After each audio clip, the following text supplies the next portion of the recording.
हरि ओम श्री गणेशाय नमः। ओम नमो भगवते वासुदेवाय। ओम श्री हरये नमः। ओम नमः शिवाय।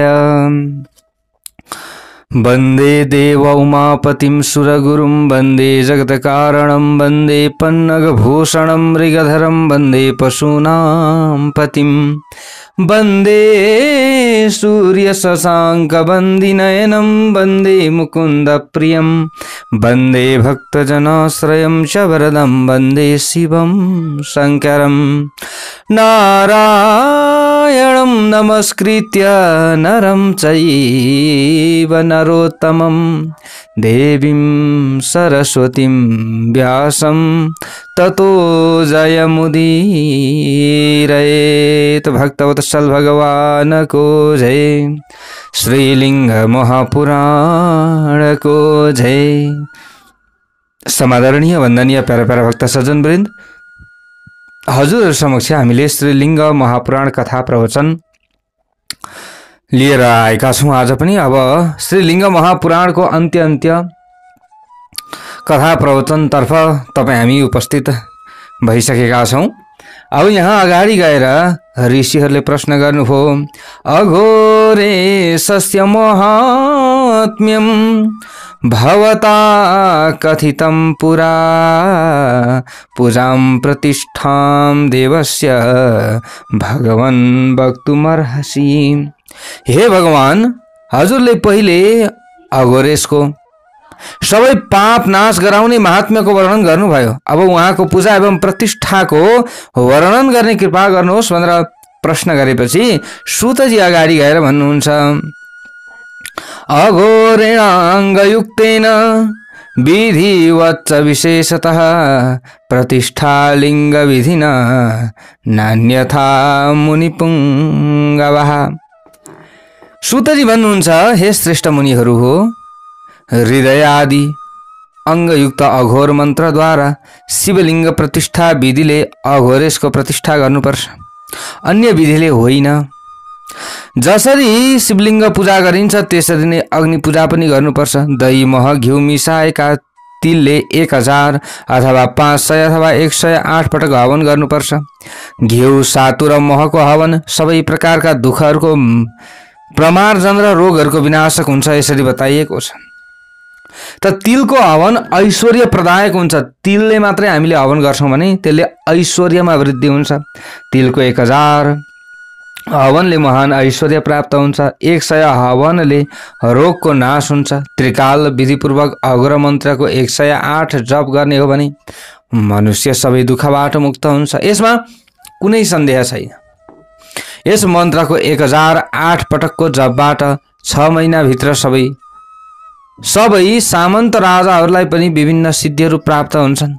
यसमा कुनै पनि प्रकारको सन्देह छैन। सिद्धयो नैव सन्देहो राज्य मण्डली नामपि। हेर्नुहोस् अगाडि गएर यहाँ भन्नुहुन्छ, सहस्रेण जरो याति क्षीरेण च जुहोत्यम। जुन मनुष्यलाई लक्ष्य गरेर दूधले 1000 आहुति दिइन्छ त्यसको ज्वरो निको हुन्छ। त्यस प्रकार त्यहाँबाट के हुन्छ, त्यो ज्वरो आउने व्यक्तिलाई छेउमा राखेर जब त्यहाँ हवन गराइन्छ नि दूधको, त त्यसबाट एक प्रकारको चाहिँ ऊर्जा प्राप्ति हुन्छ। त्यसबाट प्राप्त भएको धुवाँ जो हुन्छ त्यसले एन्टिबायोटिक औषधिको काम गर्ने भयो। ल हेर्नुहोस् है, औषधिको काम गर्ने भयो र ती व्यक्तिको ज्वरो जाति हुन्छ, उसमा ऊर्जा प्राप्ति हुन्छ। ल हेर्नुहोस्, यस्ता प्रकारको हवनबाटै त व्यक्तिहरूको विभिन्न रोगहरूको उपचार हुन्थ्यो। प्यारा भक्त भागवतहरू, ल हेर्नुहोस्, आजभोलि औषधि खाइन्छ होइन, मन्त्रद्वारा हवनद्वारा विभिन्न रोगहरूको उपचार हुन्थ्यो। किनभने जस्तै कुनै पनि तपाईको चाहिँ रोग लागेको छ भने त्यो रोगको निवारणका लागि त्यही प्रकारका जडीबुटीहरू भेला गरेर चाहिँ के गरिन्थ्यो, हवन गरिन्थ्यो। अनि त्यसबाट जुन धुवाँ निक्लिन्थ्यो त्यो धुवाँ अथवा त्यसबाट जुन प्रकारको चाहिँ ऊर्जा निक्लिन्थ्यो त्यसले ती बिरामीलाई ठिक गर्थ्यो। ल हेर्नुहोस्, त यस्ता प्रकारका विभिन्न पद्धतिहरू हुन्छन्। त आजभोलि त अब नाम पनि हवन पनि नाम मात्रको हवन हुन्छ। प्यारभक्त भागवत होइन, सबै प्रकारका ती जडीबुटी विभिन्न चाहिँ हुँदैन। साँच्चै राम्रा प्रकारका जडीबुटीहरू जुटाएर हामीले घरमा चाहिँ हवन गर्दछौँ र घरभित्र त्यसको चाहिँ जो धुवाँ हुन्छ त्यो घरभित्र रहन्छ अथवा घरभित्र पर्दछ भने त्यसबाट विभिन्न चाहिँ कीटाणुहरूको नाश हुन्छ। ल हेर्नुहोस् त त्यो प्रकारको विधि पद्धति हुन्छ। प्यारभक्त भागवतहरू हामीले पनि अब आजभोलि त घिउको चाहिँ आहुति दिने भन्छौँ, शुद्ध घिउ नै हुँदैन, कता डाल्डा मिसा हुन्छ कि के मिसाएको हुन्छ, उल्टो के हुन्छ समस्यालाई हेर्नुहोस्। यदि शुद्ध छ भने त्यसले एकदम राम्रो काम गर्छ। वायुमण्डलमा अक्सिजन पैदा हुन्छ त्यो अक्सिजनले हाम्रो कल्याण हुन्छ। ल हेर्नुहोस् त पिपलका काठहरू हैन, विभिन्न प्रकारका काठहरू भेला गरेर त्यसमा अब गाईको गोबरमा यस्ता प्रकारका चाहिँ चामल, तिल, त्यहाँबाट जौ, शुद्ध गाईको घिउ हैन, यस्ता विभिन्न प्रकारका हवनीय सामग्रीहरू हुन्छन् त्यहाँ। हो त्यस्ता सबै जुटाएर गर्ने हो भने त्यसले कल्याण गर्छ। हामीले यसरी बुझ्नु पर्यो। त यहाँ यही कुरा बताइएको प्यारभक्त भागवतहरू। त हामीले यस्तो पनि हुन्छ र भनेर मख पर्छौँ, तर यो उपचार पद्धति हो, तर सही तरिकाले गर्ने हो भने यो हुन्छ। फेरि यदि कुनै मनुष्यले 1 महिनासम्म तिनै कालमा दुधको 1000 आहुति प्रदान गर्दछ भने महिनाभरिमै उसलाई अत्युत्तम सौभाग्यको प्राप्ति हुन्छ। मह, घिउ एवं दहीले मिश्रित रूपमा 1 वर्षसम्म हवन गर्नाले मनुष्यले सिद्धि प्राप्त गर्छ। जौ, दूध र घिउले हवन गर्नाले जाति पुष्प समान सेतो चामलले हवन गर्नाले भगवान अघोर परमेश्वर शिव प्रसन्न भन्नुहुन्छ। त्यही भएर के भनिएको छ, सेतो चामल भगवानलाई के शिवजीलाई सेतो चामल अर्पण गर्नु भनिन्छ नि। यस्ता विभिन्न कुराहरू छन्। जस्तै यहाँनिर यही बताइयो नि त, प्रियते भगवान ईशो ह्यघोरः परमेश्वरः जाति तण्डुल केन वा। ल हेर्नुहोस् है, सेता खालका चामलको हवन गर्नु, सेता खालका चामल अर्पण गर्नु शिवजीलाई अति उत्तम। ल हेर्नुहोस् 6 महिनासम्म नित्य दहीको हवन गर्नाले राजाहरूलाई पुष्टि प्राप्त हुन्छ। दूधको हवनले शान्ति प्राप्त हुन्छ र घिउको हवनले उसका सबै रोगको नाश हुन्छ। शुद्ध गाईको घिउ हुन पर्यो। 1 वर्षसम्म तिलको हवनले राजा यक्षमा नष्ट हुन्छ। जौको हवनले आयु प्राप्त हुन्छ। घिउको हवनले विजय प्राप्त हुन्छ। सबै प्रकारका कुष्ठ रोगको विनाशका लागि नियमले युक्त भएर 6 महिनासम्म प्रतिदिन मधु मह मिश्रित चावलले 10,000 आहुति दिनुपर्दछ। त्यसका कुष्ठ रोग पनि छ भने त्यसबाट निक्लेको जुन धुवाँ हुन्छ, त्यो वायु हुन्छ, त्यसद्वारा त्यो बिरामीले फेर्ने श्वास प्रश्वासमा जान्छ, त्यो जान्छ र त्यसले भित्र शरीरमा प्रवेश गरिसकेपछि औषधिको काम गर्छ अनि उसको रोग जाति हुने हो। प्यारभक्त भागवतहरू हामीले यसरी बुझ्नुपर्छ। घिउ, दूध र महलाई मधुर त्रय भनिन्छ। मधुर त्रय वा त्रिमधुले हवन गर्ने मनुष्यसित अन्य सबै मनुष्य प्रसन्न हुन्छन्। उक्त हवनकर्ताको भगन्ध र रोग पनि नष्ट हुन्छ। मात्र घिउको हवनले सबै रोग नष्ट हुन्छन् भनिएको छ। त भगवान अघोरको ध्यान गर्ने हो भने, स्थापन गर्ने हो भने र विधिपूर्वकको पूजा गर्ने हो भने सबै प्रकारका दुःखको सम्पूर्ण भवरोगको निवारण हुन्छ। हजुरहरूलाई थाहा छ कि छैन प्यारभक्त भागवतहरू, कतिले गर्नुभएको छ होला। घरमा हामीले मोही पार्छौँ नि, मोही पार्ने बित्तिकै के गर्छौँ, पहिले सुरुमा चाहिँ अग्निमा हामीले आहुति दिन्छौँ। मोही पारिसकेपछि त्यो घिउ निक्लिन्छ नि, त्यो घिउ नौनी घिउ नै हामीले आहुति दिन्छौँ। त्यसबाट निक्लिएको कति राम्रो सुगन्ध हुन्छ हजुरहरूलाई थाहा छ पक्कै पनि। अग्निमा अब कोइलामा जस्तै अब दाउरा बाल्ने, अब अहिले त ग्यासको सिस्टम छ सबै कुरो होइन, गाह्रो छ। कोइलामा हवन गर्ने कति राम्रो सुगन्ध आउँछ, त्यसको मग मग मग मग मग सुगन्ध पनि आउँछ। त्यस्तै प्रकारको चाहिँ वायु शुद्ध हुन्छ अरे त्यो धुवाँबाट। ल हेर्नुहोस्, त्यसैले मोही पार्ने बित्तिकै के गरिन्छ, हो त्यसरी लगाइन्छ अग्निमा। त्यहाँ वरिपरि जस्तै हामीले खाना खाने ठाउँमा वरिपरि सबै प्रकारका वायुहरू शुद्ध हुन्छ र विभिन्न रोगहरू निवारण भइरहेको हुन्छ त्यतिखेर। तर हामीले यसको महत्त्व बुझेनौँ। ल हेर्नुहोस्, अब आजभोलि त कसले मोही पार्ने, कहाँ दुध त कहाँबाट आउँछ भन्दा डेरीबाट आउँछ भन्न थालिसक्यो होइन, थाहै छैन। प्यारभक्त भागवतहरू यस्ता प्रकारका थिए कुराहरू। तर यी सबै कुराहरू नष्ट हुँदै हुँदै हुँदै हुँदै गए। अब सबै जब नष्ट हुँदै हुँदै गए सबै कुरो पनि क्षीण हुँदै गइरहेको छ। सबै कुरा क्षीण हुँदै गइरहेको छ र रोग पहिले एउटा मात्रै हुन्थ्यो क्या र होइन। अब त मान्छेलाई थाहै हुँदैन थियो के हुन्थ्यो। अब होला त्यतिखेर उपचार गर्ने विभिन्न अब तपाईँको चाहिँ चेकअप गराउने कुराहरू कम थिए होला, आफ्नो ठाउँको कुरो हो। तर पनि आजभोलि कति रोग छन् ल हेर्नुहोस्, हजारौँ रोग। 30 वर्ष घट्न पाएको छैन, डायबिटिज, सुगर, हरेक प्रकारका युरिक एसिड, ल हेर्नुहोस् के हो भनेर साध्य छैन। ल हेर्नुहोस् त यस्ता प्रकारका सबै कुराहरू लोभ जब लोभ हुँदै गयो तब त सबै कुरा यसको समस्या त हामीलाई पर्ने हो, अरू कसलाई पर्छ। ल हेर्नुहोस् है, अब यहाँनिर यही कुराहरू छ। यहाँ भन्नुहुन्छ ऋषिले यस प्रकार संक्षेपमा परमात्मा अघोरको स्थापन एवं पूजनका सम्बन्धमा मैले बताइदिएँ। यी सबै कुरा प्राचीन समयमा नन्दीले ब्रह्माजीका छोरा एवं आफ्ना शिष्य सनत कुमारलाई बताउनु भएको थियो। सनत कुमारले व्यासलाई बताउनु भएको थियो भनेर यसरी सुतजी भन्नुहुन्छ। व्यासकै माध्यमबाट मैले श्रवण गरेको हुँ भन्नुहुन्छ। अब अगाडि गएर विभिन्न कामनाका लागि अघोर मन्त्र सिद्धिको विधान बताइएको छ। यहाँ विभिन्न सिद्धि प्राप्तिका लागि, विभिन्न इच्छा पूर्तिका लागि मन्त्र सिद्धिको प्रयोग हुन्थ्यो प्रवक्त भागवतहरू। अब त्यो कुराहरू पनि यहाँ बताइएको छ।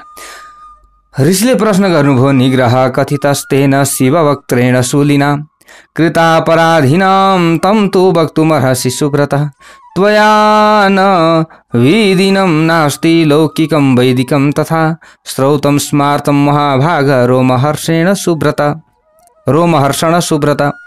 हे सुन्दर व्रतका अनुष्ठाता सुतम, कल्याणकर मुखले उक्त हुनुभएका भगवान शिवले अपराधीहरूका लागि जुन दण्ड विधानको वर्णन गर्नुभएको छ त्यसका सम्बन्धमा हामीहरूलाई बताउने कृपा गर्नुहोस्। हे महाभाग, हे रोमहर्षण, हे सुव्रत, लौकिक वैदिक श्रौत एवं स्मार्त कुनै पनि कुरा हजुरद्वारा अविदित छैन। अर्थात् हजुरले सबै कुरा जान्नु भएको छ, सबै कुरा हजुरले भन्नुभएको छ। त यो के हो? यस्ता प्रकारले भनेपछि सुतजी भन्नुहुन्छ, पुरा भृगु सुतेनोक्तो हिरण्याक्षाय सुव्रता। हे राम्रो व्रत हुने ऋषिहरू हो, प्राचीन समयमा अघोरका शिष्य परम तेजस्वी भृगुपुत्र शुक्राचार्यले हिरण्याक्षलाई यस निग्रह दण्ड विधानको उपदेश दिएका थिए।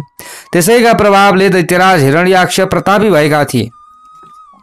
त त्यसको गलत प्रयोग भएर पो उसको चाहिँ नाश भयो त। त्यसको सही प्रयोग भएको थियो भने त उसको पूजा हुन्थ्यो। ल हेर्नुहोस् त हिरण्याक्षले त्यसको साधन गरेका थिए। देवता असुर एवं मनुष्य सहित सम्पूर्ण त्रिलोकलाई जितेका थिए, त्यति शक्ति प्राप्त गरेका थिए।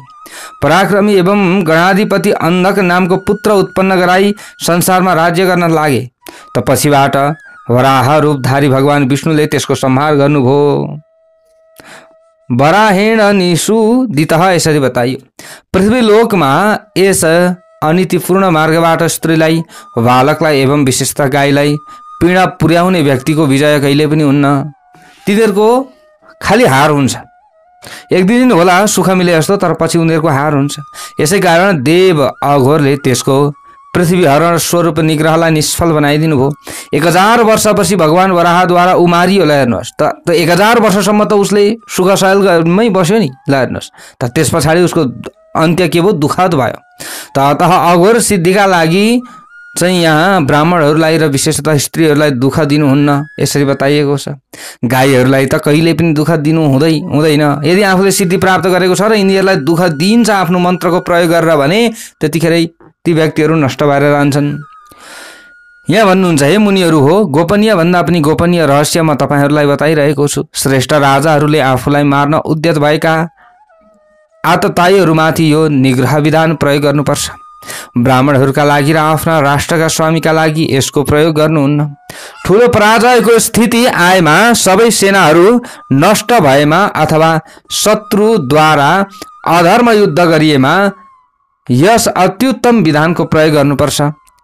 यस निग्रह विधिको प्रयोग क्रूर व्यक्तिले नै गर्नुपर्छ अथवा क्रूर स्वभाव भएका व्यक्तिबाट यसको प्रयोग गराउनुपर्छ। यसको प्रयोग गरेपछि निग्रह हुन्छ, यसमा सन्देह छैन।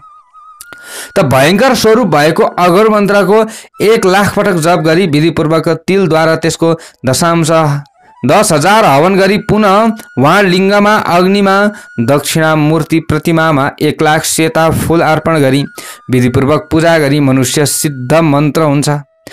अन्यथा त्यसको मन्त्र सिद्ध मन्त्र हुन्न। सिद्ध मन्त्र सिद्ध नभएको साधक सिद्धि आदिको द्रष्टा बन्न सक्दैन।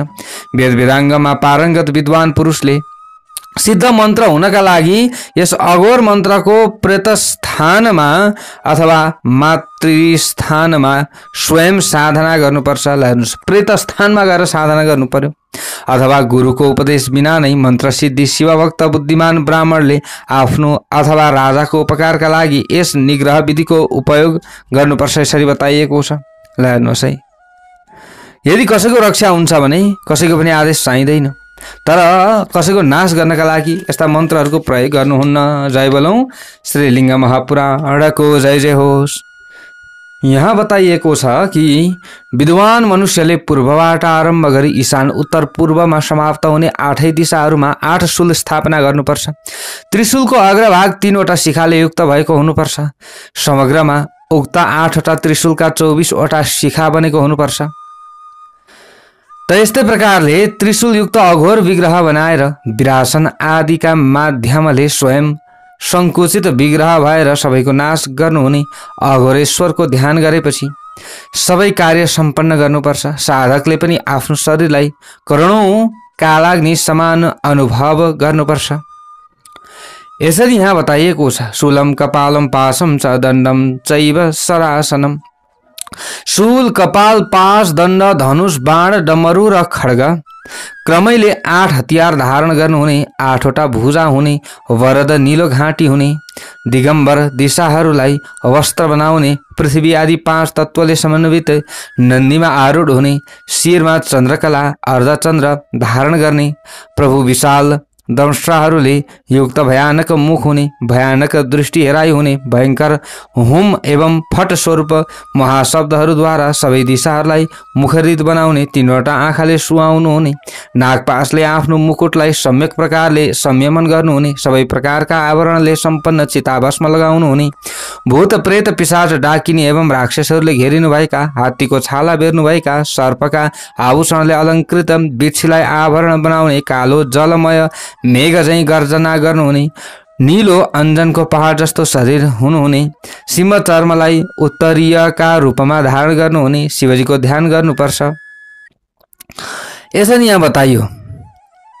पूरक, कुम्भक र रेचक भेदले बताइएका 36 मात्राहरूका साथ प्राणायामद्वारा यस प्रकारका अत्यन्त भयंकर रूपले युक्त अघोरेश्वर भगवान शिवको ध्यान गर्नुपर्छ। साधकले महामुद्राले युक्त भएर सबै कृत्य सम्पन्न गर्नुपर्छ। सिद्ध मन्त्र साधकले चिताग्निमा अथवा प्रतिष्ठानमा यथाविधि मूर्ति स्थापना गर्नुपर्छ।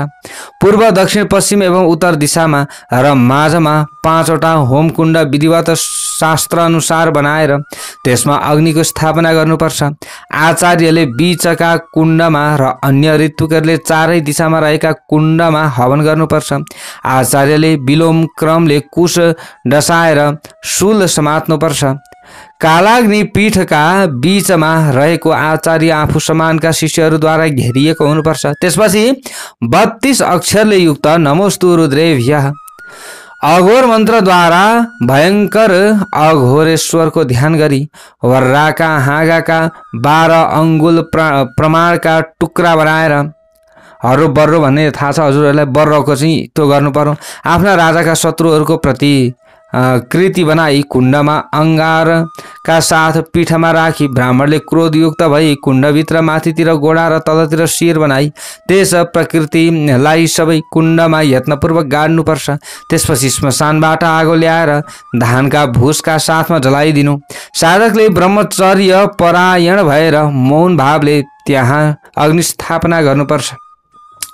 त्यसपछि रातो कपडा जस्तो कवच लगाएको साधकले मयूरास्त्रद्वारा कुण्डको नाभिमा अग्निलाई प्रज्वलित बनाउनुपर्छ। भुस र कपासका बिया मिसिएको, हाते यन्त्रबाट निकालिएको तिलको तेलले र विशेषतः मिश्रण गरिएका विभिन्न हवनीय पदार्थले शिष्यका साथमा बसेर हवन गर्नुपर्छ र कृष्ण पक्षको चतुर्दशीबाट आरम्भ गरी अष्टमीसम्म क्रमशः 1008 पटक हवन गर्नुपर्छ। त त्यस समयमा अंगारक स्थानको स्पर्श गर्नु हुँदैन। यस कार्यलाई सम्पन्न गरेपछि त्यस राजाका शत्रुहरू आफ्ना परिवारजनका साथमा सबै प्रकारका दुःखले पीडित भएर यमलोकमा प्राप्त हुन्छन्। यसरी बताइएको छ। अर्को यो पहिलो उपाय हो। अब दोस्रो उपाय यहाँ बताइएको छ। यस अघोरको मन्त्रको जप गर्दै नङ मानिसका रौँ अंगार भूस सर्पको काचुली कपडाबाट झरालिएको धुलो राजमार्गको धुलो घर बडार्दको धुलो विषालु सर्पको दाँत अनि गोरुको दाँत गाईको दाँत क्रमैले बाघका दाँत र नङ कालो हरिणका बिरालाका एवं न्याउलीका र विशेषतः यहाँनिर यस्ता प्रकारका दाँतलाई नर कपालमा मान्छेका टाउकामा खोपडीमा राखेर यसै मन्त्रले यी सबैको साधना गरी उत्तम अघोर मन्त्र 108 पटक जप्नु पर्दछ। ल हेर्नुहोस् यस्ता प्रकारका सिद्धिहरू हुन्छन्। सबै विधिहरू यसरी बताइएको छ। ल हेर्नुहोस् अब सूर्य ग्रहण वा चन्द्र ग्रहण लागेका समयमा शत्रुका अष्टम स्थानमा उक्त ग्रह सूर्य एवं चन्द्र भएका अवस्थामा ल हेर्नुहोस् है कोही शत्रु लागेका छन् भने ती शत्रुका चाहिँ अब शत्रुका अष्टम स्थानमा सूर्य एवं चन्द्र ग्रह भएका अवस्थामा, किनभने अरू बेला फेरि उसलाई त्यो ग्रह बलियो भएका बेला त लाग्दैन फेरि हैन, हो त्यस्तो अवस्थामा चाहिँ यसै मन्त्रले नङ आदिले युक्त अथवा भरिएको त्यस कपाललाई शव वस्त्रका टुकुडामा बेर्नुपर्छ। त्यसलाई शत्रुका खेतमा घरमा श्मशान भूमिमा नगरमा वा देशमा गाडिदिनुपर्छ। यसो गर्ने हो भने शत्रु आफ्ना पदबाट च्युत हुन्छ र उ नष्ट हुन्छ। ल हेर्नुहोस् है अब यो फेरि गलत प्रयोग चाहिँ गर्नु हुँदैन। फेरि जता पाए त्यता यस्ता प्रकारका प्रयोग गरियो भने फेरि राम्रो हुँदैन। प्यारो वक्ता भागवतहरु त कोही अति नै शत्रु लाग्छन् नि, आफूले गल्ती गरे हुँदैन तर बारम्बार दुःख दिन्छन् भने ती मान्छे होइनन् कि ती राक्षस हुन्। ती राक्षसको नाशका लागि चाहिँ यी उपायहरू गर्छन् मान्छेले।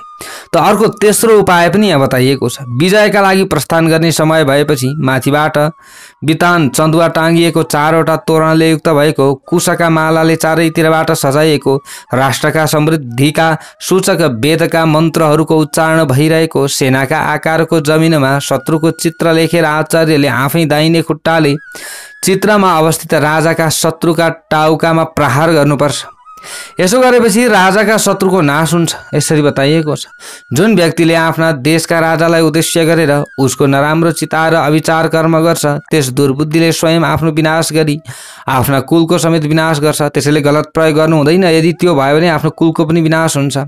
आचार्यले सधैँ मन्त्रहरूद्वारा औषधिहरूद्वारा र विभिन्न अनुष्ठानद्वारा सबै प्रयत्नपूर्वक देशको रक्षा गर्ने राजाको निरन्तर रक्षा गर्नुपर्छ। खराब राजाका लागि यस्तो प्रकारको गलत प्रयोग गरियो भने आफै पनि नष्ट भइन्छ। यसरी बताइयो। त सुताजी भन्नुहुन्छ मैले हजुरहरूका समक्षमा जुन यो रहस्य बताएँ यो अरू कसैलाई दिन हुँदैन। यो यस्तो प्रकारको उपाय कसैलाई बताउन हुँदैन।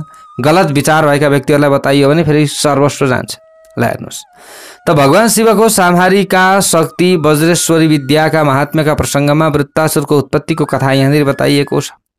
अगाडि गएर त यहाँ ऋषिहरूले प्रश्न गर्नुभयो निग्रहो घोर रूपोयम कथितोस्माकमुत्तमं वज्रवाहनिकां विद्यां वक्तुमर्हसि सत्तम।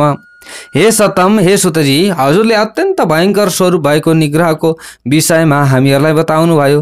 अब वज्रवाहिनीका विद्याका सम्बन्धमा बताउने कृपा गर्नुहोस्। सुतजी भन्नुहुन्छ वज्र वाहनिका नाम सर्वशत्रु भयंकरी अनया सेचयेद वज्रम नृपाणम साधयेत तथा। सुतजी भन्नुहुन्छ वज्रवाहिनीका नामको यो विद्या सबै शत्रुहरूका लागि भयंकर छ। सर्वप्रथम यस विद्याद्वारा वज्रको सेचन गर्नुपर्छ र उक्त वज्र राजालाई समर्पण गर्नुपर्छ। त विधानपूर्वक यहाँनिर बताइएको छ प्यारा भक्त भागवतहरु वज्रको निर्माण गरी यस्ता प्रकारले विधानपूर्वक वज्रको निर्माण गरिसकेपछि साथै वज्रेश्वरी विद्याद्वारा जलले वज्रको सेचन गरी उक्त वज्रमा स्वर्णाक्षरद्वारा मन्त्र लेख्नुपर्छ। त्यसपछि विद्वान पुरुषले दत्तचित्त भएर अक्षर संख्या अनुसार 1,00,000 पटक जप गर्नुपर्छ। वज्रधारी पुरुषले जपको दशांश घिउ आदिले वज्राकार कुण्डमा हवन गर्नुपर्छ। त्यस वज्रको नित्य रक्षा गर्नुपर्छ। अन्तमा उक्त वज्र राजालाई अर्पण गर्नुपर्दछ। त्यस वज्रलाई साथमा लिएर हिँड्ने राजाले रणभूमिमा शत्रुमाथि विजय प्राप्त गर्दछ। यस्तो प्रकारको सिद्धि पनि प्राप्त गर्न सक्नु पर्यो पहिली त प्राचीन समयमा पितामह ब्रह्माले इन्द्रको उपकारका लागि महेश्वरबाट साक्षात देवी वज्रेश्वरी विद्या प्रयत्नपूर्वक प्राप्त गर्नुभएको थियो। अनि विश्वरूपबाट प्राप्त विद्याका बलले विश्वरूप विमर्दक महाबाहु इन्द्रले जब यज्ञमा विधिपूर्वक दिएको हवि सोमरस प्राप्त गर्न चाहे तब इन्द्रबाट नै छोराको हत्या गरिएका, इन्द्रप्रति शत्रुताको भावनाले इन्द्रप्रति चाहिँ शत्रुताको भावनाले युक्त भएका प्रजापति त्वष्टाले इन्द्रलाई भने, हे शक्र, तिमीले मेरा छोराको हत्या गर्यौ, अतः म तिमीलाई तिम्रो श्रेष्ठ भाग दिन्न। तिमी आफ्नो भाग प्राप्त गर्न योग्य छैनौ, किनकि तिमीले विश्वरूपको वध गरेका छौ। यसो भनेर त्वष्टाले आफ्नो मायाद्वारा सम्पूर्ण आश्रमलाई मोहित बनाए। तब विश्वरूपको वध गर्ने सचिपति इन्द्रले त्यस मायाको भेदन गरी बलपूर्वक आफ्ना गणका साथ सोमको पान गरे। त त्यसपछि अवशिष्ट सोम लिएर रिसाएका प्रजापति त्वष्टाले इन्द्रको शत्रु प्रकट होस् भन्ने उद्देश्यले इन्द्रस्य शत्रु विवर्धस्व स्वाहा, हेर्नुहोस्, इन्द्रस्य शत्रु विवर्धस्व स्वाहा भनी अग्निमा आहुति दिए। त त्यसै समयमा हवनकुण्डबाट कालाग्नि समानको असुर प्रकट भयो। त्यो असुर आफ्ना व्यवहारका कारण वृत्र नामले युक्त भयो।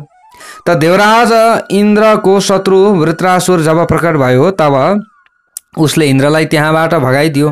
किरीट लगाएका र 1000 आँखा भएका भगवान इन्द्र स्वर्ग छाडेर भयले व्याकुल भई आफ्ना गणका साथ भागे, भनेको ब्रह्माजीको शरणमा पुगे।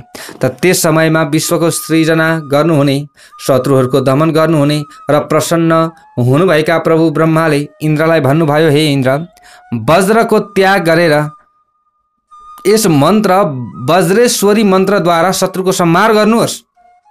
तब शत्रुनाशक महाबाहु देवेन्द्र सावधान भएर कवच लगाएर साथै देवताहरूले युक्त भएर त्यो समयमा बिना प्रयत्न नै त्यस राक्षसलाई मारेर, त्यही विद्याको प्रयोगद्वारा राक्षसलाई मारेर भयमुक्त भई त्यहाँबाट प्रस्थान गरे। हेर्नुहोस्, यति शक्ति रहेको छ यो विधि, यो मन्त्रमा। त्यसैले वज्रेश्वरी विद्या सबै प्रकारका शत्रुहरूका लागि भयङ्कर छ।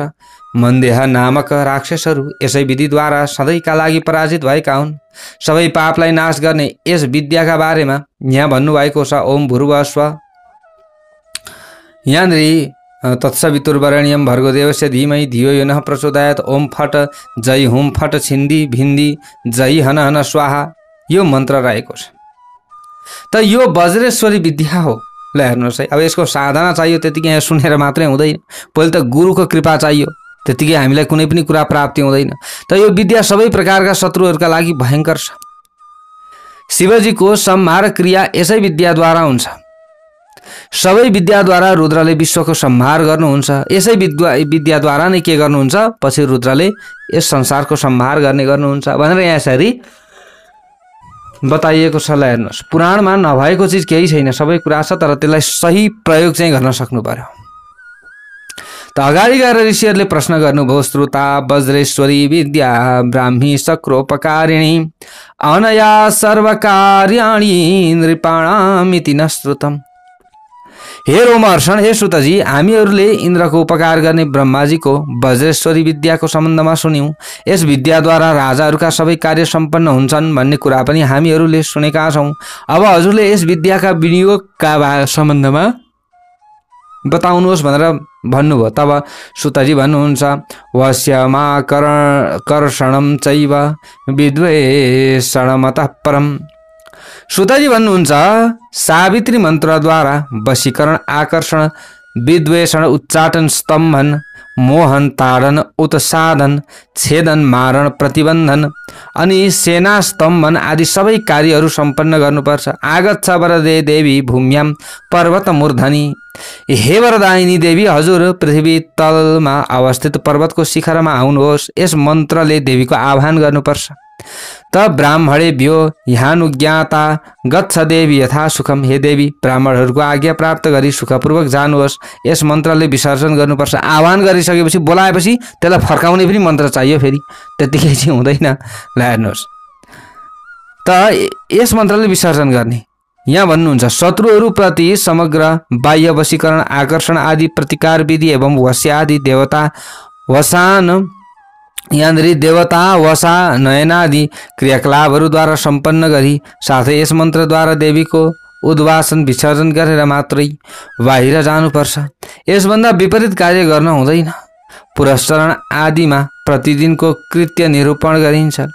देवीको विसर्जन गरी पुनः विधिपूर्वक अर्को अग्निको स्थापना गरी देवीको आवाहन गरी फेरि जप एवं पूजा गर्नुपर्छ। त्यसपछि पुनः अग्निमा विधिपूर्वक हवन गर्नुपर्छ। यस प्रकार यस विद्याद्वारा सबै कार्य विधिपूर्वक सिद्ध गर्नुपर्छ। शत्रुलाई वशमा बनाउन चाहने व्यक्तिले पुरुषले जाति पुष्पद्वारा 30,000 आहुति प्रदान गर्नुपर्छ।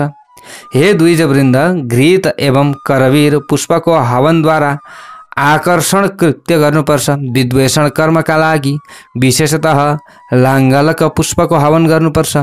तिलको तेलको हवनले उच्चाटन गर्नुपर्छ भनिएको त यसरी भनिएको छ र मोहको हवनले स्तम्भन गर्नुपर्छ भनिएको छ। यसै प्रकारले तिलको हवनले मोहन र क्रमैले गदाको, हात्तीको र ऊँटको रगतले ताडन गर्नुपर्छ भनिएको छ। त यस्ता प्रकारका विधिहरू रहेका छन्।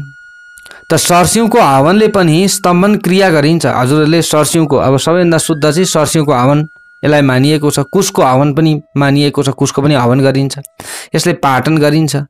रुईका बीजको हवनले, जस्तै रुईभित्र हुन्छ नि बीज, कपासको बीज, त्यसले मारण एवं उच्चाटन हुन्छ, कसैको मृत्युका लागि गरिने त्यस्ता प्रकारका हवनहरू हुन्छ। नागबल्ली पत्रको हवनले बन्धन र कुटनी मनशिलाको हवनले सेनास्तम्भन कृत्यको सिद्धि हुन्छ भनेर भनिएको छ। यस प्रकार नियमपूर्वक परमेश्वरीको पूजा गर्नुपर्छ।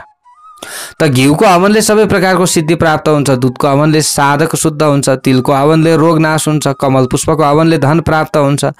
महुवाको फूलको हवनले कान्ति प्राप्त हुन्छ। प्रत्येक हवनमा 30,000 सावित्री मन्त्रको उच्चारण गर्नुपर्छ। जया, अभ्यातन एवं राष्ट्रभृत हवन गरेर अन्तमा सुष्टकृत हवन पहिले बताएकै विधि अनुसार गर्नुपर्छ भनिएको छ। यस प्रकार यहाँ भन्नुहुन्छ, मैले संक्षेपमा अत्यन्त विस्तारमय विनियोगका सम्बन्धमा बताएँ। हवन गर्न नसक्ने स्थितिमा मात्र विधिपूर्वक वज्रेश्वरी विद्याको पूजा गरी त्यसको जप गर्नु। हवन गर्न सकेन भने के गर्नु? पूजा चाहिँ गर्नु अनि जप गर्नु मन्त्रको। यस्तो गर्ने व्यक्तिले सबै सिद्धि प्राप्त गर्छ, यसमा कुनै पनि सन्देह छैन। सर्वसिद्धि मवाप्नोति नात्र कार्य विचारणा। यस्ता प्रकारका विधिहरू यसरी बताइएको छ। प्यारोक्तवागतहरू अब यहाँनिर अगाडि बताइन्छ। अगाडि गएर अब यहाँ अध्याय 54 बताइएको छ। ऋषिहरूले प्रश्न गर्नुहुन्छ, मृत्युञ्जय विधिं सूत ब्रह्मक्षत्र विषामपि वक्तुमर्हसि चास्माकं सर्वज्ञोऽसि महामते। हे सुतजी, ब्राह्मणहरूको, क्षत्रियहरूको र वैश्यहरूको सबैको कल्याणका लागि हामीहरूलाई मृत्युञ्जय विधि बताउने कृपा गर्नुहोस् भनेर प्रश्न गरेपछि सुतजी भन्नुहुन्छ, हे द्विजो, म हजुरहरू समक्ष मृत्युञ्जय विधिका सम्बन्धमा बताउँछु। धेरै भनेर के फाइदा? रुद्राध्यायका मन्त्रद्वारा विधिपूर्वक शिवहरस्यको दशांशमा बताइएको विधि अनुसार घिउले 1,00,000 पटक क्रमैले हवन गरेर अथवा घृत मिश्रित तिलले, घिउ र तिल मिसाएर, कमल पुष्पले अथवा गाईको घिउ एवं दूध मिसिएको दुबाले अथवा महले अथवा घृतयुक्त चरुले अथवा मात्र दूधले प्रयत्नपूर्वक हवन गर्नुपर्दछ। यस प्रकारको विधानद्वारा काल मृत्यु अथवा महामृत्युको प्रतिकार हुन्छ भनेर बताइएको छ। कसैको चाहिँ मृत्यु हुने भयो, जस्तै अकालको मृत्यु नि, कसैलाई चाहिँ समस्या यस्तो भयो भने यस्ता प्रकारका चिजहरूले चाहिँ महाकाल शनि मृत्युञ्जयको जप गर्दै हवन गर्नुपर्दछ। यस्तो विधि बताइएको छ। त मृत्यु र त्र्यम्बक मन्त्रको महात्म्य र मन्त्रको व्याख्या यहाँ बताइएको छ। अगाडि भन्नुहुन्छ, त्र्यम्बकेण मन्त्रेण देवदेवं त्र्यम्बकम्। बाणलिङ्गमा अथवा स्वयम्भूलिङ्गमा त्र्यम्बक मन्त्रद्वारा देवदेव त्र्यम्बक शिवको पूजा गर्नुपर्छ। आयुर्वेदका ज्ञाताले आयु बढाउने उपाय जानेका द्विजहरूले पनि 1008 सेता कमलले अथवा 1008 राता कमलले अथवा 1008 नीला कमलले क्रमशः 1008 नामका क्रमले एवं विधिपूर्वक शङ्करको पूजा गरेर खिर, घिउ लगाएको भात, मह मिसिएको मुद्गान्न एवं अन्य सुगन्धित भक्ष्य पदार्थ, लेह्य पेय, चोसिया खाद्य रूप अर्पण गरेर पहिले जो अध्यायमा बताइएको छ जस्तै घिउ आदि द्रव्यको क्रमले त पूर्वोक्त फूलहरूले र विशेषतः चरुले यथाविधि अग्निमा 10,000 पटक हवन गर्नु, साथै प्रतिदिन 1,00,000 पटक जप गर्नु। सम्यक प्रकारले उचित क्रमले सम्पूर्ण कार्य सम्पन्न गरी 1,000 ब्राह्मणलाई भोजन गराउनु, उनीहरूलाई दक्षिणा पनि दिनुपर्दछ। 1,000 गाई दान गरी सुवर्ण दान पनि दिनुपर्दछ। यस्ता प्रकारका विधिहरू छन्। अब यो सबै कुरा तपाईँ हामीले आजभोलि गर्न निकै गाह्रो हुन्छ। त यस प्रकार यहाँ भन्नुहुन्छ, संक्षेपमा रहस्यसहित सबै कुरा मृत्युञ्जय विधि हजुरलाई बताएँ। अत्यन्त उग्र शूल धारण गर्नुहुने देवादिदेव भगवान शिवले मेरु पर्वतको शिखरमा अमित तेजले युक्त हुनुभएका कार्तिकेयलाई यी कुरा बताउनु भएको थियो। त्यसपछि देवहरूका पनि देवस्कन्दले यही कुरा ब्रह्माजीका बुद्धिमान छोरा सनत कुमारलाई बताउनु भयो। सबै लोकको कल्याण चाहने सनत कुमारले यही कुरा पराशरका छोरा व्यासलाई बताउनु भयो। यस प्रकारले परम्पराक्रमले यो विद्या प्राप्त भएको हो भन्नुहुन्छ सुतजी। त्र्यम्बक रुद्रको दर्शन गरेर सुखदेवजी परमधाम गएपछि ऐश्वर्यशाली महाभाग महर्षि व्यास शोकाकुल बन्नुभएको थियो। त त्यस समयमा स्कन्दको प्रादुर्भावको कुरा सुनेर त्यहाँ बसेका कृष्ण द्वैपायन व्यासलाई सन्त कुमारले विशेषतः त्र्यम्बक मन्त्रको महात्म्य अनेक प्रकारले बताउनु भएको थियो। यसरी बताइएको छ, उनै श्रीकृष्ण द्वैपायन व्यासका कृपाले म हजुरहरूलाई यी सबै कुरा बताउँदछु भनेर सुतजीले यसरी यहाँनिर बताइरहनु भएको छ। प्यारोक्त भागवतहरूलाई हेर्नुहोस् है। त महादेवको पूजा गरेर विधिपूर्वक त्र्यम्बक मन्त्रको जप गर्नुपर्छ। यसका प्रभावले मनुष्य 7 जन्ममा गरिएका सबै प्रकारका पापबाट पनि मुक्त हुन्छ। मुच्यते सर्व पापैश्च सप्तक जन्म कृतैरपि। त सङ्ग्राममा विजय प्राप्त गरेर अतुलनीय सौभाग्यले युक्त हुन्छ। राज्यको कामना गर्ने व्यक्तिले 1 लाख पटक हवन गरी राज्य प्राप्त गरेर सुखी हुन्छ। पुत्रको इच्छा गर्नेले 1 लाख पटक हवन गरी पुत्र प्राप्त गर्दछ, यसमा कुनै सन्देह छैन। धन चाहने व्यक्तिले 1 करोड पटक त्र्यम्बक मन्त्रको जप गर्नुपर्छ। यसबाट त्यो मनुष्य सबै प्रकारका धन धान्य आदिले युक्त हुन्छ। सबै प्रकारका मङ्गलहरूसहित छोरा नातिका साथमा सुखमय जीवन बिताउँछ।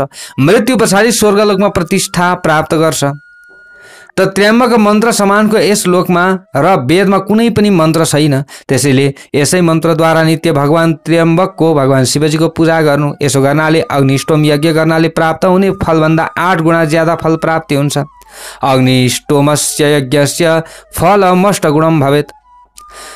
त यो मन्त्र भू आदि 3 लोकको, सत्व आदि 3 गुणको, ऋक आदि 3 वेदको, ब्रह्मा आदि 3 देवताको एवं ब्राह्मण आदि सबै वर्णको अम्मक पालक हो, अतः सबैको स्वामी हो। यसरी बताइएको छ। यो अकार उकार एवं मकार रूप 3 मात्राहरूको वाचक हो। सूर्य चन्द्र एवं बन्नी यी 3 अग्निहरूको अम्बा आमा उमा हो।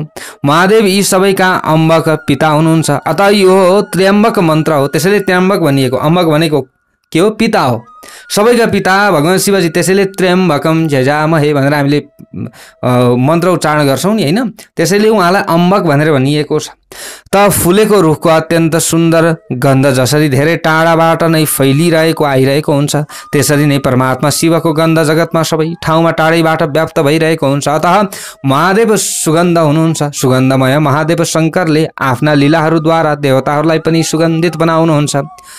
जब वायु आकाश मण्डलमा प्रवाहित हुन्छ त प्यारभक्त भागवतहरू, तब शिवजीको सुगन्ध संसारमा फैलिन्छ। अतः सुगन्धमय भएकाले महादेवलाई सुगन्धी एवं पुष्टिवर्धन भनेर भनिन्छ। ल हेर्नुहोस् है, त्र्यम्बकम यजामहे सुगन्धिम पुष्टिवर्धनम। यही मन्त्रको अर्थ यहाँ बताइराखिएको छ, बुझ्नुमा छ। यो प्राचीन समयमा जुन शम्भुको वीर्य भगवान विष्णुको योनिमा प्रतिष्ठित भयो, उनै शिवजीको वीर्यबाट सुवर्णमय अण्ड उत्पन्न भयो। यसै अण्डबाट नै ब्रह्माजीको उत्पत्ति भएको हो। त त्यस वीर्यको पोषण नक्षत्र सहितका चन्द्रमा एवं सूर्य भूलोक, भुवरलोक, स्वरलोक, महरलोक, तपलोक र सत्यलोक भन्दा पनि पर पुगेर भयो। यसरी बताइयो। उनकै बीजद्वारा पंच महाभूत अहंकार, बुद्धि, प्रकृति यी सबै पुष्टिलाई प्राप्त भए। त्यसैले शिवजीलाई पुष्टिवर्धन भनेर भनिन्छ। त घिउ, दूध, मह, जौ, गहुँ, मास, बेलको फल अनि कुमुद, अर्क भनेको आँक वा आँकका पात, समीका पात, सेतो, सर्स्यु एवं साली धानले विधिपूर्वक हवन गरी हामीहरूले शिवलिङ्गमा उनै पुष्टिवर्धन भगवान शिवको भक्तिपूर्वक पूजा गर्दछौँ। त यस पूजन विधिका प्रभावले मलाई कर्मजन्य पाशबन्धनबाट र मृत्युबन्धनबाट मुक्त बनाउनुहोस्। अनि यथा समयमा पाकेका उर्वारुको काँक्रा वा तरबुजा भेट्नाबाट छिनेर वृक्षबाट जसरी मुक्त हुन्छन्, त्यसरी नै मृत्यु उपस्थित भएपछि यस मन्त्रका प्रभावले कालबन्धनको प्रभावबाट हामीहरूलाई मुक्ति होस् भनेर यसरी भन्नुपर्छ। त यस प्रकार मन्त्रको विधि जानेर शिवलिङ्गको पूजा गर्नुपर्छ। यसो गर्नाले त्यस योगीको मन्त्र योगले युक्त साधकको पास भनेको बन्धन पूर्ण रूपमा नष्ट हुन्छ र उसका मृत्युको निग्रह हुन्छ। यसरी बताइएको छ, त्र्यम्बक समान अर्का कुनै दयालु देवता हुनुहुन्न। उहाँ सजिलैसित प्रसन्न हुनुहुने एवं प्रेममय हुनुहुन्छ। उहाँको मन्त्र पनि यसै प्रकारको विशेषताले युक्त छ। त्यसैले सबै कुरा छाडेर दत्तचित्त भई त्र्यम्बक मन्त्रले उमापति त्र्यम्बकको हुने शिवजीको पूजा गर्नुपर्छ। जुनसुकै अवस्थामा पुगेको मनुष्य पनि शिवजीको ध्यान गर्नाले सबै पापबाट मुक्त हुन्छ, साथै रुद्र जस्तो हुन्छ त्यस्तै हुन्छ। यसमा कुनै सन्देह छैन। प्राणीहरूको छेदन भेदन गरे तापनि साथै अन्यायपूर्वक वस्तुहरूको उपभोग गरे तापनि शिवजीको एकपटक मात्र ध्यान गर्नाले मनुष्य सबै पापबाट मुक्त हुन्छ। शिवमेकं सकृत स्मृत्वा सर्व पापै प्रमुच्यते, यसरी बताइएको छ। त अगाडि गएर अब ऋषिहरूले प्रश्न गर्नुभयो, कथम त्र्यम्बको देवो त्र्यम्बको देवो देव देवो वृषध्वज। हे राम्रा व्रतको अनुष्ठान गर्ने सुतजी, सबै मनोरथको सिद्धिका लागि योग मार्गद्वारा तीनवटा आँखाले सुहाउने देवदेव महादेव वृषध्वज भगवान शिवजीको ध्यान कसरी गर्नुपर्छ पहिले पनि हामीहरूले वेद समानका सबै प्रसङ्ग विस्तारपूर्वक सुनिसकेका छौँ। अतः त्यसैलाई हजुरले संक्षेपमा बताउने कृपा गर्नुहोस् भनेर यसरी प्रश्न गरेपछि सुतजी भन्नुहुन्छ, एवं पैतामहे नैव नन्दी दीनकर प्रभ। हे राम्रो व्रत भएका मुनिगण, प्राचीन समयमा यसै प्रकारले मेरु पहाडका शिखरमा रहनुभएका ब्रह्माजीका छोरा सनत कुमारले सूर्यको जस्तो तेजले युक्त हुनुभएका ऋषिहरूद्वारा घेरिनुभएका नन्दीश्वरलाई सोध्नु भएको थियो। त त्यस समयमा भगवान नन्दीले पनि विनम्र ब्रह्मपुत्र सनत कुमारलाई समाहित चित्त भएर निम्न कुरा बताउनु भएको थियो। जे कुरा बताउनु भएको थियो नन्दीकेशरले, त्यही कुरा म तपाईँहरूलाई बताउँछु भन्नुहुन्छ सुतजी। यही कुरा पहिले कैलाश, नन्दीकेशर पनि भन्नुहुन्छ, यही कुरा पहिले कैलाश शिखरमा एउटै विस्तारमा सँगै रहनुभएकी लोक उपकारका लागि घृणा गर्नुहुने हिमालयकी छोरी भगवती देवी पार्वतीले रोमाञ्चित शरीरले युक्त हुनुभएका भगवान नीललोहित श्री महादेवसित पनि यही प्रश्न सोध्नु भएको थियो भनेर नन्दीकेश्वर पनि भन्नुहुन्छ। श्रीदेवीले सोध्नु भएछ, भगवती उमाले, प्रथम हो त्यो समयमा योग कति विधा प्रोक्त तत्कथम चैव कीदृशम। योग कति प्रकारका हुन्छन् प्रभु, कति प्रकारको बताइएको छ, त्यसको स्वरूप के हो, त्यो कस्तो हुन्छ, प्राणीहरू जब जसबाट मुक्त हुन्छन् त्यो दिव्य एवं मोक्षदायक ज्ञान कस्तो छ भनेर प्रश्न गरेपछि शङ्कर भगवान भन्नुहुन्छ, प्रथम हो मन्त्र योग स्पर्श योग द्वितीयका। 5 प्रकारका योग मध्ये पहिलो मन्त्र योग हो, दोस्रो स्पर्श योग हो, तेस्रो भाव योग हो, चौथो अभाव योग हो। सर्वोत्तम महायोगलाई 5औं योग भनिन्छ। मन्त्र योग भनेको ध्यानले युक्त जपको अभ्यासलाई मन्त्र योग भनिन्छ। स्पर्श योग भनेको रेचक आदि प्राणायामका माध्यमले नाडीहरूको विशेषतः सुषुम्ना नाडीको शुद्धिकरणलाई, समस्त व्यस्त योगका माध्यमले वायुमाथिको विजय भनिएको छ। बललाई स्थिर गराउने बाजीकरण क्रियाले त वीर्य स्तम्भन रूप मनोहर धारणा आदि अङ्गहरूले समन्वित सात्विक आदि 3 प्रकारका धारणाले प्रकाशित विश्व तैजस प्राज्ञ रूप भेदत्रयको शोधक कुम्भकमा स्थित ध्यानाभासलाई स्पर्श योग भनिएको छ। भाव योग भनेको मन्त्र योग एवं स्पर्श योग भन्दा भिन्न महादेवमा आश्रित बाहिरी एवं भित्री दशाको स्फुरण एवं सम्हरणले युक्त र चित्तलाई शुद्ध गराउने योगलाई भाव योग भनिएको छ। अभाव योग भनेको जसमा सम्पूर्ण चराचर जगत विलीन हुन्छ, जसमा सम्पूर्ण शून्य एवं आभासहीन स्वरूपको चिन्तन गरिन्छ, जसले चित्तलाई निर्वाण गराउँछ, त्यस योगलाई अभाव योग भनिन्छ। महायोग भनेको जुन रूपहीन अद्वितीय निर्मल स्वतन्त्र अत्यन्त सुन्दर अनिर्देश्य सर्वदा प्रकाशमान सबै प्रकारले आफै जान्ने योग्य हुन्छ र जसमा आफ्नो आत्माको सत्ता भाषित हुन्छ त्यसलाई महायोग भनिन्छ। आत्मा सधैँ प्रकाशित हुन्छ, स्वयं ज्योतिर्मय हुन्छ, सबै चित्तबाट माथि उठेको हुन्छ, विशुद्ध हुन्छ र अद्वितीय हुन्छ। यस प्रकारको अनुभव हुनुलाई महायोग भनिन्छ। यी सबै योगले अणिमादि सिद्धि प्रदान गर्दछन् र सबै योगलाई ज्ञानदायक पनि मानिएको छ र उपर्युक्त योगहरूमा क्रमशः पहिला योगको भन्दा पछिल्ला योगको विशेष वैशिष्ट्य हुन्छ अथवा वैशिष्ट्य छ भनेर बताइयो। यो महायोग अहमको सङ्गले रहित महान आकाश सदृश सर्वोत्कृष्ट सबै आवरणले रहित र यथार्थतः अचिन्त्य छ। यसलाई जान्नै पर्ने ज्ञान पनि भनिएको छ र देवताहरूद्वारा पनि सजिलै ग्रहण गर्न नसकिने ज्ञान पनि भनिएको छ। परमात्मामा विलीन गराउने महान स्वयं वेद्य एवं स्वयं आफ्नो साक्षी यो योग आनन्दपूर्ण शरीरबाट प्रकाशित हुन्छ, त्यसैले यसलाई ज्ञेय भनिएको छ। त यो ज्ञान परीक्षा गरिएको शिष्यलाई, अग्निहोत्री ब्राह्मणलाई, धर्मपरायण व्यक्तिलाई, कृतज्ञ पुरुषलाई र गुरु एवं देवताप्रति भक्ति भएको मनुष्यलाई प्रदान गर्नुपर्दछ, जोसुकैलाई दिनु हुँदैन, अरूलाई कहिले पनि दिनु हुँदैन। अनाधिकारी व्यक्तिले यसलाई फेरि गलत प्रयोग गर्छ, रोगले पीडित र अल्पायु भएको हुन्छ।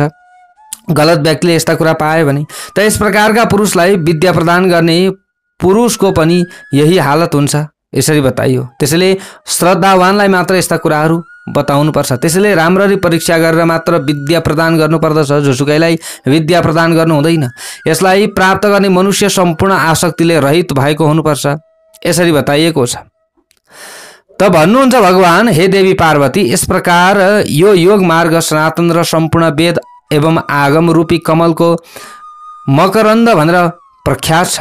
यस योग रूपी अमृतको पान गरेर ब्रह्मवेत्ताहरूमा श्रेष्ठ योगी मुक्त हुन्छ। यस प्रकार पाशुपत योगलाई योगको ऐश्वर्य प्रदान गर्ने एवं सर्वोत्कृष्ट योग मानिएको छ देवी। यस पाशुपत योगलाई ब्रह्मचर्य आदि कुनै आश्रमको अपेक्षा नगर्ने सत्याश्रम योग भनेर जान्नु पर्दछ। त्यसैले हे प्रिय, सबै प्राणीको हितको कामना गर्ने शिव पूजामा सधैँ संलग्न रहने मनुष्यलाई कुनै अनिर्वचनीय सौभाग्यद्वारा मोक्षका लागि योग ज्ञान योग प्राप्त हुन्छ। यसरी योगका सम्बन्धमा भनेपछि वृषध्वज भगवान शिव देवी पार्वतीसित आज्ञा लिएर साथै आफ्ना गण शङ्कुकर्णलाई द्वारामा नियुक्त गरेर आत्मामा समाधिमा लीन हुनुभयो, यसरी बताइएको छ। प्यारा भक्त भागवतहरू, ल हेर्नुहोस् है। त हामी अब आज श्रीलिङ्ग महापुराणको अन्तिम भागमा छौँ है प्यारा भक्त भागवतहरू, हजुरहरूले थाहा पाउनु होला। अब आजबाट हामीले श्रीलिङ्ग महापुराणको समाप्त गर्दैछौँ। पुराण त कहिले समाप्त हुन्छ र, तर हामीले भन्ने यो वाचन चाहिँ श्रीलिङ्ग महापुराणको जुन वाचन छ यो चाहिँ समाप्त हुँदैछ, हामीले यसरी बुझ्नु पर्यो। त अगाडि गएर शैलादि नन्दिकेश्वरले प्रश्न गर्नुभयो, तस्मात् त्वमपि योगीन्द्र योगाभ्यासरतो भव। त्यसैले हे योगीन्द्र, तपाईँ पनि, शैलादिले के भन्नुभयो, सबैलाई भन्नुभयो, उपदेश दिनुभयो, तपाईँ पनि योगाभ्यासमा संलग्न हुनुहोस्। स्वयम्भू शिवको परामूर्ति निश्चित रूपले श्रेष्ठ एवं ब्रह्ममय छ। त्यसैले मोक्षको कामना गर्ने पुरुष, श्रेष्ठ पुरुष पूर्ण प्रयत्नले भस्म स्नानी बन्नुपर्छ र पाशुपत योगमा नित्य निरत हुनुपर्दछ। क्रमैले सबैभन्दा पहिले ब्राह्मी शक्तिको ध्यान गर्नुपर्छ, त्यसपछि परावैष्णवी शक्तिको ध्यान गर्नुपर्छ, त्यसपछि परामाहेश्वरी शक्तिको ध्यान गर्नुपर्छ। यस्ता प्रकारका ध्यानका विधिहरू छन् प्यारा भक्त भागवतहरू। यस प्रकार योगेश्वर शिवको जुन पराकाष्ठ छ त्यसको मैले संक्षेपमा वर्णन गरेँ भनेर नन्दिकेश्वर भन्नुहुन्छ। सुतजी भन्नुहुन्छ अगाडि गएर, एवं शिलादपुत्रेण नन्दिना कुलनन्दिना योग पाशुपतः प्रोक्तो भस्मनिष्ठेन धीमतः। यसरी आफ्नो कुललाई आनन्द प्रदान गर्ने भस्मधारी शिलादका छोरा बुद्धिमान नन्दीले सनत कुमारलाई पाशुपत योगका सम्बन्धमा बताउनुभयो। अहिलेसम्म हेर्नुहोस् त, नन्दीश्वरले बताउनुभयो। त भगवान सनत कुमारले त्यही पाशुपत योग अपरिमित तेजले युक्त भएका व्यासलाई बताउनु भएको थियो। अनि व्यासबाट सुनेर उहाँकै आदेशले मैले यज्ञ सत्रमा उपस्थित मुनिहरूलाई बताएँ, म कृतकृत्य भएको छु भन्नुहुन्छ सुतजी। विप्रहरूलाई नमस्कार, यज्ञलाई नमस्कार, शान्त शिवलाई नमस्कार र व्यास मुनिलाई पनि नमस्कार छ।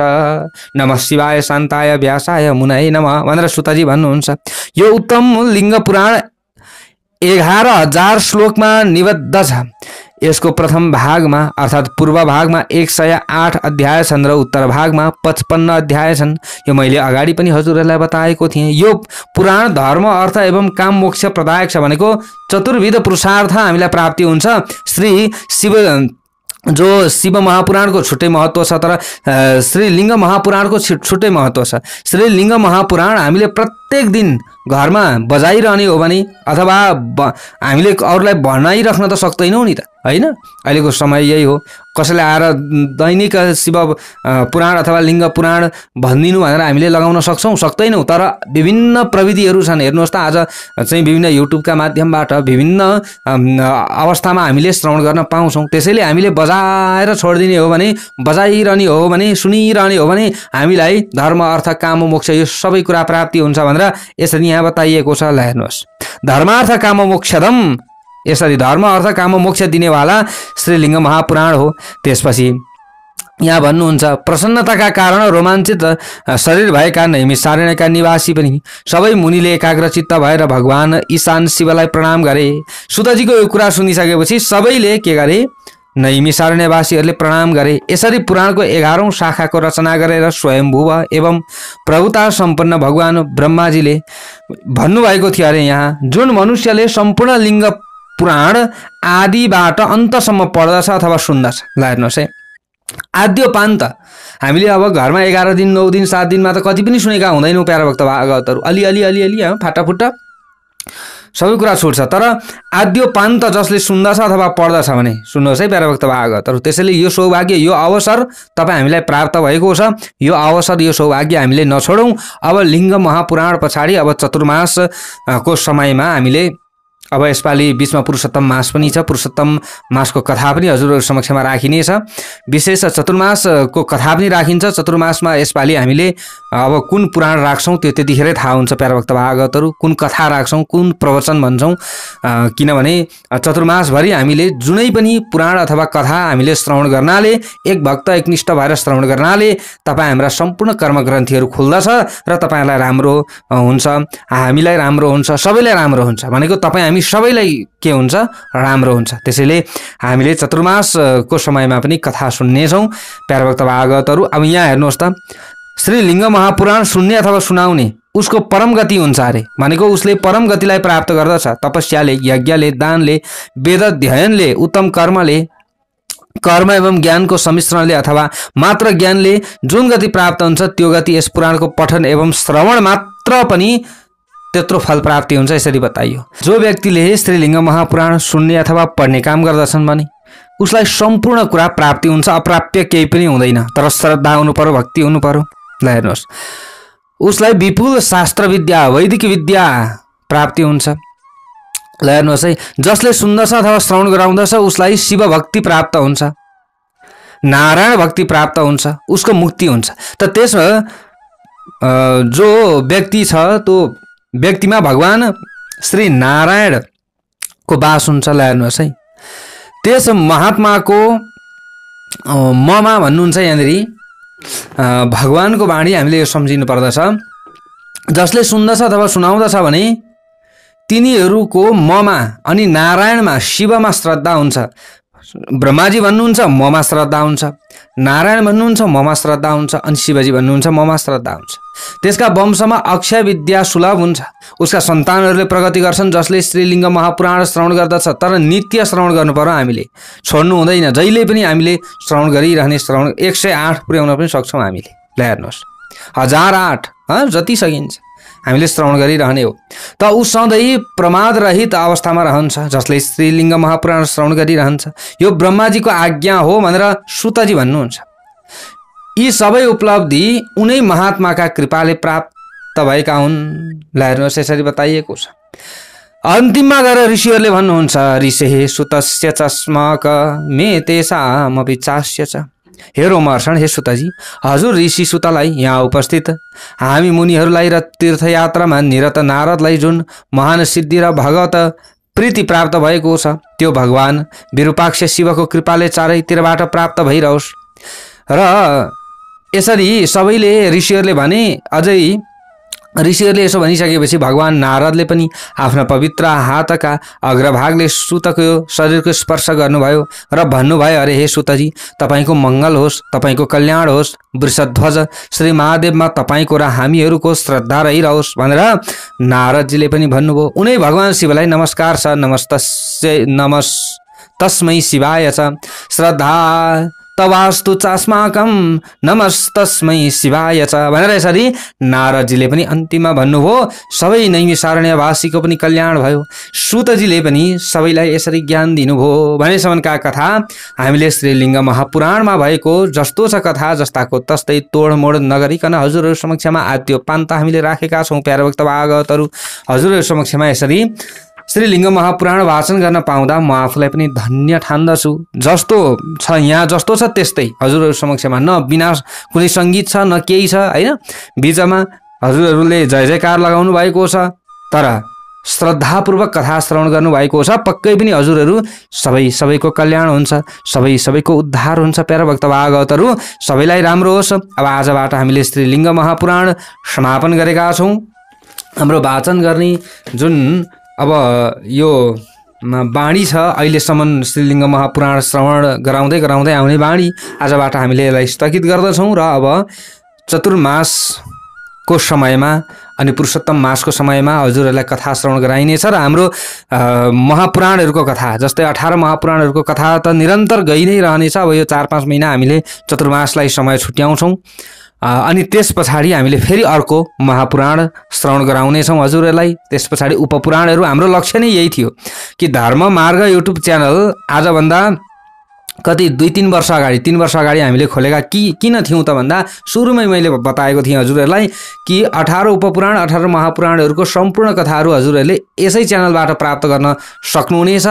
सम्पूर्ण मन्त्रहरू सम्पूर्ण चाहिँ स्तोत्रहरू यसै च्यानलबाट प्राप्त गर्न सक्नुहुनेछ। त्यसैले हजुरहरूले अरू आफूले श्रद्धा छ भने नभौतारिकन विशेष यो च्यानललाई फलो गरेर अगाडि बढ्नुहोला र अरूलाई पनि फलो गराउन सक्नुहुनेछ। हजुरहरूले जसमा श्रद्धा छ उहाँहरूले फलो गर्नुहुन्छ र उहाँहरूको पनि कल्याण हुन्छ र हजुरहरूको पनि कल्याण हुनेछ। अब कथाहरू आउनेछ त्यसैले हजुरहरूले अरूलाई पनि भन्न सक्नुहुनेछ भन्दै अब आजको श्रीलिङ्ग महापुराणको अन्तिम वाचन यो प्रवचनबाट म टिका पौडेललाई बिदा दिनुहोस्। सबैलाई राम्रो होस्। भगवान पशुपतिनाथको कृपा रहोस्। भगवान श्री हरिनारायण भगवान उनी पाञ्चायन देवी देवता जो हामीले मान्दछौँ उहाँहरू सबैको हजुरहरूलाई कृपा आशीर्वाद मिलोस्। कुल पितृको कृपा आशीर्वाद मिलोस् र सबैलाई राम्रो होस्।